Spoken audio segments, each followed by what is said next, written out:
Shalom, shalom, everybody. Happy Tuesday. It is Tuesday, August the 11th, 2020. It's the 21st day of the 5th Hebrew month. This is my second video for the day. So if you haven't seen my first one yet, it's on my main channel. That's the first link right below this video. You can go back and watch it.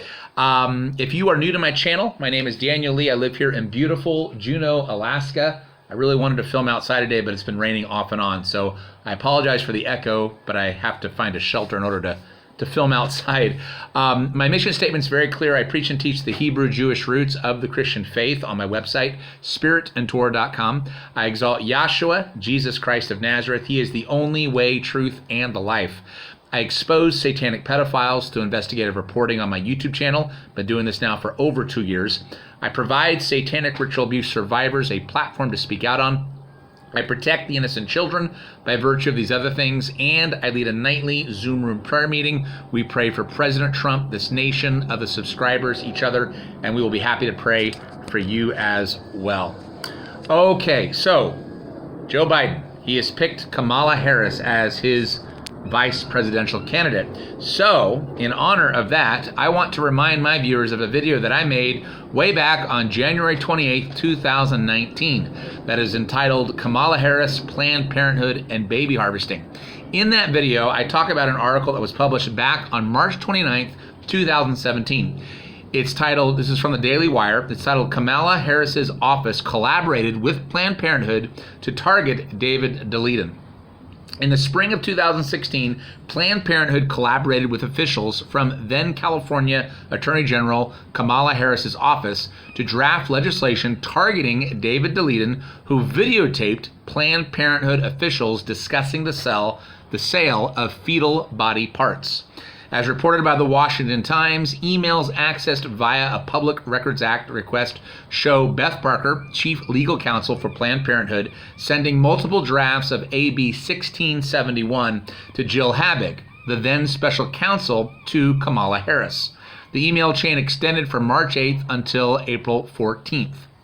Daleiden and his organization, the Center for Medical Progress, secretly videotaped the Planned Parenthood officials who prompted AB 1671. The bill would amend the penal code to make secretly recording and disseminating communications with healthcare providers a crime. The bill is waiting for Governor Jerry Brown's signature. He has until the end of March, and of course, the governor, Jerry Brown, at that time did wind up signing it. On March 8, 2016, Parker wrote Habig, quote, attaches a language for AB 1671, proposed amendments to Penal Code Section 632. I look forward to your thoughts about this. 8 days later, Parker sent a revised draft of the legislation, adding, here's the rewrite of the videotape bill. Let me know what you think. On April 5th, Kamala Harris launched a raid on Daleiden's apartment. Agents seized his laptop, hard drives, and phone. All of the video Daleiden had filmed, including some very damning footage that is yet to be released to the public, according to Daleiden, was taken. Ronald D. Rotunda, a professor of jurisprudence at Chapman University, slammed Kamala Harris, saying she is a, quote, tool of Planned Parenthood, adding that she was, quote, working with Planned Parenthood to protect it from criminal prosecution. The state attorney general is supposed to represent the people of California, not a particular industry in California. What would people say if the Attorney General will be working with the local slaughterhouses to help them cover up instances of cruelty to animals? Anna Sandoval, Director of Communications for Planned Parenthood Affiliates of California, acknowledged as sponsor of the legislation, Planned Parenthood Affiliates of California played an integral part in drafting amendments as the bill moved through the legislative process. Steve Cooley, who represents David Daleiden, ripped Kamala Harris, asserting, it is common to work on legislation pending before the California state legislature. The Attorney General's office does occasionally weigh in. It is, however, extraordinary to collaborate with a particular entity, Planned Parenthood, on what is clearly legislation of a specific benefit to them. He stated that there is a pattern of collaboration between Planned Parenthood and Kamala Harris's office, surmising that Planned Parenthood played a major role in supplying probable cause for the search warrant for the raid on Daleiden's apartment. He concluded this is going after an individual, a single person who is operating as a citizen journalist.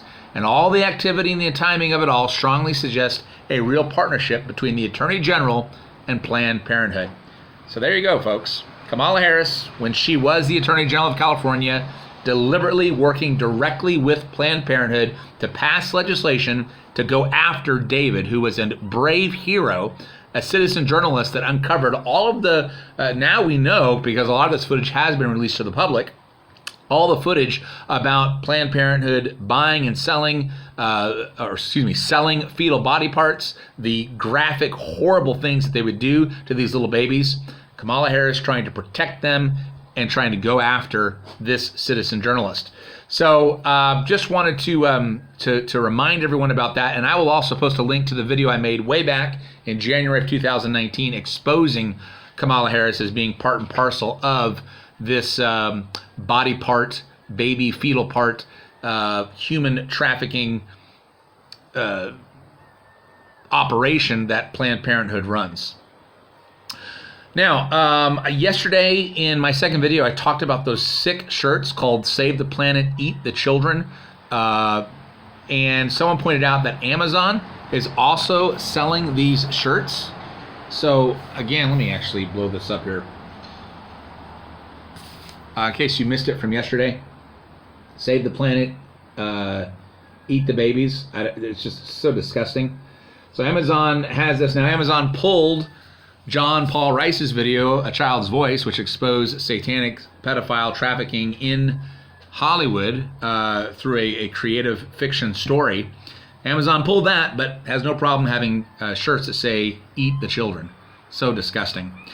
And then you guys remember when I reported on this troll doll last week about how when you touch a button in the genital part of this troll doll, she laughs, she sighs, it's really sick. And then of course there was a victory because there was so much outrage that this troll doll was pulled off the shelves. Well, now Hasbro, who comes out with these troll dolls, is trying to cover up what they're doing, and even the mainstream media is helping them. Listen to what they say. Let me find the relevant part here.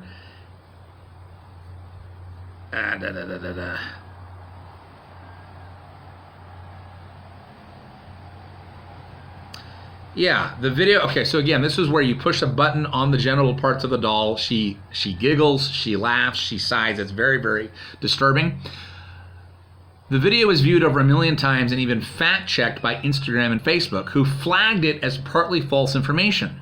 False information. The full warning reads, partly false. The button triggers giggly sounds when doll is placed in a sitting position, not for grooming kids for sex. Excuse me? Excuse me? So you have a button there and they're saying you just... First of all, why would someone giggle or sigh by sitting down? That makes absolutely no sense. Then it said, however, a different fact-checking website, leadstories.com, asserted the button on the rear bottom of the toy was designed to trigger giggling sounds whenever the doll is placed in a sitting position. The design raised so many red flags that nearly 150,000 people have signed a petition to have the doll removed. Of course, the doll was removed. So this is what Facebook and Instagram are saying. They're saying, oh, it was just put there for if the doll was in a sitting position. Then the company, Hasbro, says, this feature was designed to react when the doll was seated, but we recognize the placement of the sensor may be perceived as inappropriate. No kidding.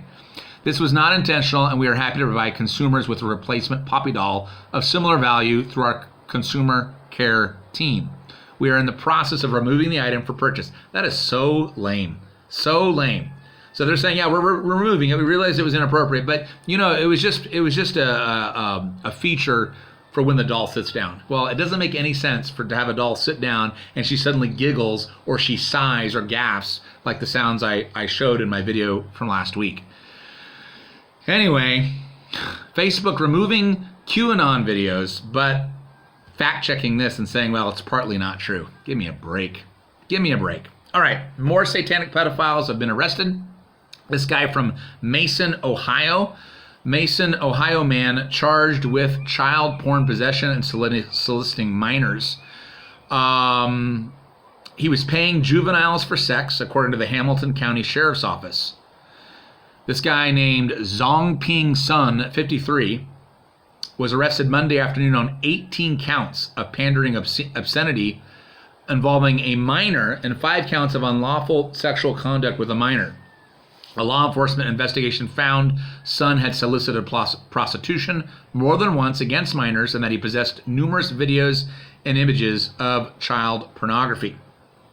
Okay, so it's good that they got this guy, but again, this is an article that shows them trying to whitewash this. They use the word minor, they use the word juvenile. They never say the age. They never give us the age.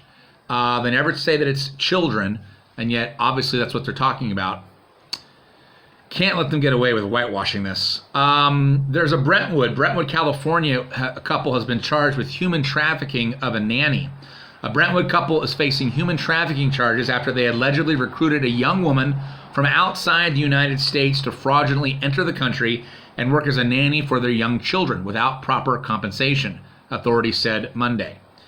Again, this is involving, I can't even pronounce these names. I'll post the article below the video. The first name is Chukwuenyulu, and the next name is Onwuzulike. A husband and wife, I assume, instructed the young woman to obtain a passport and visa by falsely claiming that she was coming to California to attend a wedding, according to Contra Costa County District Attorney's Office. The woman complied because of her economic situation and fears that someone else would obtain the job, officials say.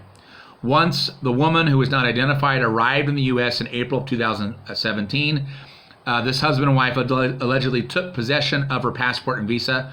They required her to sleep in the children's room, cook for the family, and clean the home without breaks, days off, or overtime compensation, prosecutors said. So, an example of human trafficking that was stopped in California. And again, I report on this because this is just the tip of the iceberg. I think there's a lot more human trafficking that goes on than we're even aware of. All right, this article was from the Daily Signal, published yesterday, August 10th. Parents, beware the global assault on the health and innocence of children. Parents in America and around the world are waking up to the disturbing reality that their children are being subjected to a new woke form of radical sex education called comprehensive sexuality education.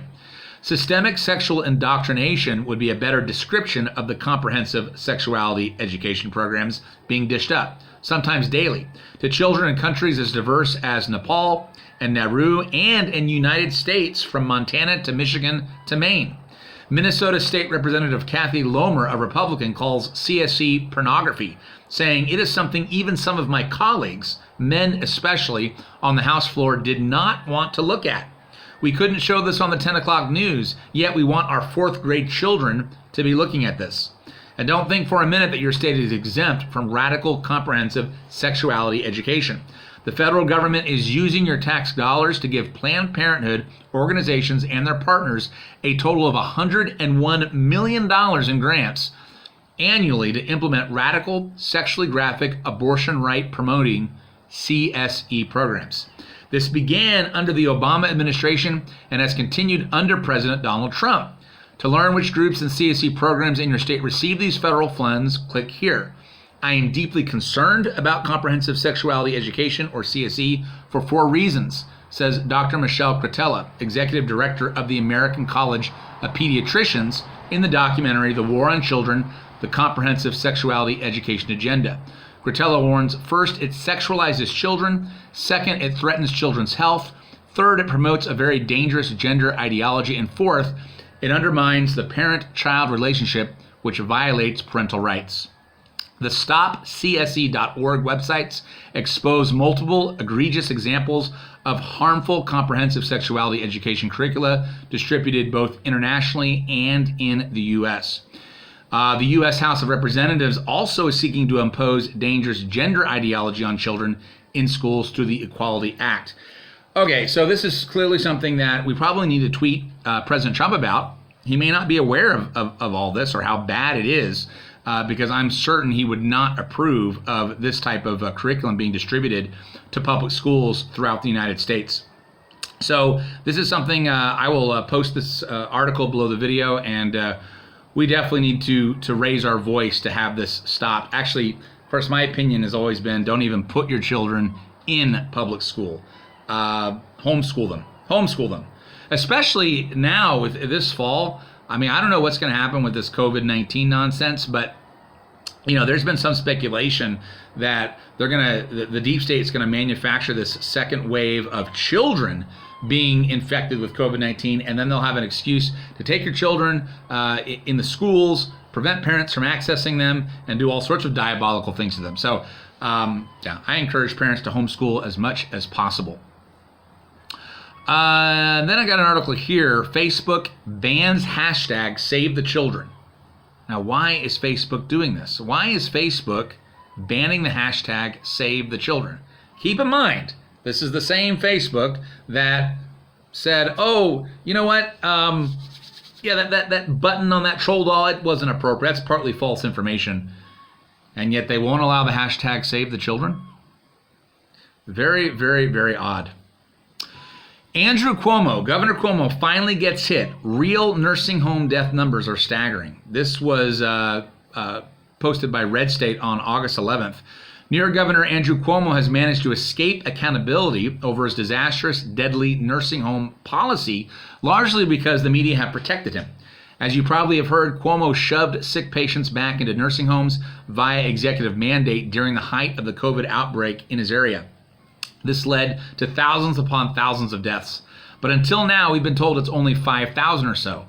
While that would still be near the top of the nation and more than the total number of deaths of everyone in places like Florida, it was always a number that was quite obviously not right. When you look at total deaths in New York, which are around 32,000, there's just no way only 5,000 of those are from long-term care facilities. Now, the Associated Press, the AP is now admitting this. The AP is saying the quiet part out loud, i.e. that the numbers are purposely skewed. So the AP tweeted this out today. Unlike every other state with major nursing home outbreaks, New York only counts resident deaths that occur in the home, not in hospitals. That could make New York's official toll, already among the nation's highest, a significant undercount. How big a difference could it make? Since May, federal regulators have required nursing homes to submit data on coronavirus deaths each week, whether or not residents died in the facility or at a hospital. Because the requirement came after the height of New York's outbreak, the available data is relatively small. According to the federal data, roughly a fifth of the state's homes reported resident deaths from early June to mid-July, a tally of 323 dead, 65% higher than the state's count of 195 during that same time period. Even if half that undercount had held true from the start of the pandemic, that would translate into thousands more nursing home resident deaths than the state has acknowledged. Another group of numbers also suggests an undercount. State health department surveys show 21,000 nursing home beds are lying empty this year, 13,000 more than expected, an increase of almost double the official state nursing home death tally. While some of that increase can be attributed to fewer new admissions and people pulling their loved ones out, it suggests that many others who aren't there anymore died. The Associated Press also notes that Cuomo routinely misleads about the totals, comparing his state to others with a higher percentage of nursing home deaths. But as noted, those states actually count all nursing home deaths, while Cuomo is undercounting by as much as 60 to 70%. That's not an oversight on his part. It's an active decision to skew the data by not counting those who end up dying in the hospital after getting infected. Regardless, percentages don't tell the whole story. At the end of the day, total deaths still matter as every life holds individual value. If the real number is 12,000 to 14,000 nursing home deaths, that would be a horrific number, even if it's less than 50% of the total deaths in the state. All that shows is that Cuomo did a uniquely terrible job protecting the entirety of his population compared to other states. Yeah, that's saying it nicely. Can we say the word genocide? This guy's got to be arrested. I sincerely hope that there's an indictment over his head, because this is just the latest in a long slew of horrible things that this man has done. All right. I have one other thing I want to talk about here. I showed that video yesterday in my first video about the awesome praise and worship that happened on the waterfront in Portland, Oregon. There's another video. This actually shows baptisms going on in the Willamette River, which is the main river that runs through Portland. Really awesome to see. I mean, when I lived in Portland, I preached quite a bit there. I blew my shofar there and all sorts of stuff. And now to see people being baptized, it's just so encouraging. So I'm going to post a link to this video below here, and that way you guys can watch it. It's about 2.5 minutes long. All right.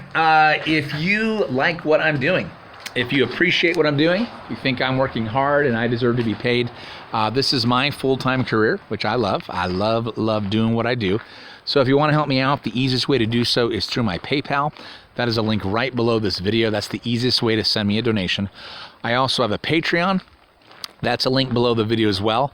The way that works is you click on it, you can pledge any monthly amount you like, and then that amount is taken out of your bank account at the beginning of each month.